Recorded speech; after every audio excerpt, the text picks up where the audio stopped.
Более 130 семей частного сектора Якутска могут остаться без жилья. Это улицы Котенко, Нагина, Осямова, Партизана, Егорова и Феликса Кона. Территорию перевели с жилой в общественно-деловую зону. То есть теперь там нельзя строить и реконструировать жилые дома.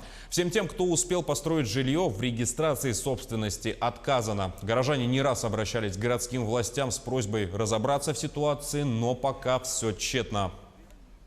Такой шок, удивление, да, почему запретили на моей земле. И я думаю, что все собственники именно так сейчас и находятся в недоумении, почему запрещено строительство на моей земле.